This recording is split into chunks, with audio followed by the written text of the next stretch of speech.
മഴ ജാഗ്രത തുടരുന്നു. വടക്കൻ ജില്ലകളിൽ കനത്ത മഴയ്ക്ക് സാധ്യത. 5 ജില്ലകളിൽ മഞ്ഞ മുന്നറിയിപ്പ്. തീരദേശ മലയോര മേഖലകളിൽ പ്രത്യേക ജാഗ്രതാ നിർദ്ദേശം. ആതിര കേസുണ്ടാകും. വിവരങ്ങളുമായി അതിനെന്തായാലും സംസ്ഥാനത്ത് മഴ കനക്കുകയാണ്. വടക്കൻ ജില്ലകളിലാണ് പ്രത്യേക ശ്രദ്ധ കേന്ദ്രീകരിച്ചിരിക്കുന്നത്. കനത്ത മഴയ്ക്ക് സാധ്യതയുള്ളത് ഇന്ന് 3 ജില്ലകളിലെ വിദ്യാഭ്യാസ സ്ഥാപനങ്ങൾക്കടക്കം അവധി പ്രഖ്യാപിച്ച സാഹചര്യത്തിൽ എങ്ങനെയാണ് മുന്നറിയിപ്പുകൾ? അതുപോലെ തന്നെ മലയോര മേഖലയിലടക്കം പ്രത്യേക ജാഗ്രതാ നിർദ്ദേശങ്ങൾ നൽകിയിട്ടുണ്ട്.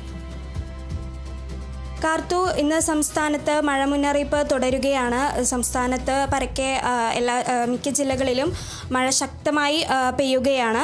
5 ജില്ലകളിലാണ് കേന്ദ്ര കാലാവസ്ഥാ വകുപ്പ് മുന്നറിയിപ്പ് പ്രഖ്യാപിച്ചിരിക്കുന്നത്. മലപ്പുറം, കോഴിക്കോട്, വയനാട്, കണ്ണൂർ, കാസർഗോഡ് ജില്ലകളിൽ മഞ്ഞ മുന്നറിയിപ്പാണ് പ്രഖ്യാപിച്ചിരിക്കുന്നത്. അതുപോലെ തന്നെ വടക്കൻ ജില്ലകളിൽ മഴ കനക്കുന്ന സാഹചര്യത്തിൽ 3 ജില്ലകളിൽ അവധി പ്രഖ്യാപിച്ചിട്ടുണ്ട്. മലപ്പുറം, കോഴിക്കോട്, വയനാട് ജില്ലകളിലാണ് അവധി പ്രഖ്യാപിച്ചിരിക്കുന്നത്. അവധി പ്രഖ്യാപിച്ചിരിക്കുന്ന ജില്ലകളിൽ പ്രൊഫഷണൽ കോളേജുകൾ ഉൾപ്പെടെയുള്ള വിദ്യാഭ്യാസ സ്ഥാപനങ്ങൾക്കാണ് അവധി ഉള്ളത്.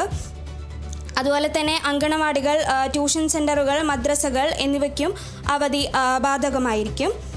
വയനാട് ജില്ലയിൽ റെസിഡൻഷ്യൽ സ്കൂളുകൾ, റെസിഡൻഷ്യൽ കോളേജുകൾ ഒഴികെയുള്ള എല്ലാ വിദ്യാഭ്യാസ സ്ഥാപനങ്ങൾക്കും അവധി ബാധകമായിരിക്കും. അതുപോലെ തന്നെ കോഴിക്കോട് ജില്ലയിൽ കനത്ത മഴയാണ് തുടരുന്നത്. പ്രത്യേകിച്ചും മലയോര മേഖലകളിൽ കനത്ത മഴ തുടരുകയാണ് ഇപ്പോൾ. അതുപോലെ തന്നെ ഇതുകൂടാതെ മുന്നറിയിപ്പ് പ്രഖ്യാപിക്കാത്ത ചില ജില്ലകളിലും മഴയുണ്ട്. പാലക്കാട് ജില്ലയിലൊക്കെ മഴ തുടരുകയാണ്. 2 ദിവസമായി കനത്ത മഴയാണ് സംസ്ഥാനത്ത് പെയ്യുന്നത്. അതുപോലെ തന്നെ കള്ളാടിയിലുണ്ടായ മണ്ണിടിച്ചിൽ കാണാതായവർക്കുള്ള തിരച്ചിലിൽ മഴ പെയ്യുന്നത് ഒരു വെല്ലുവിളിയായി തുടരുകയാണ്.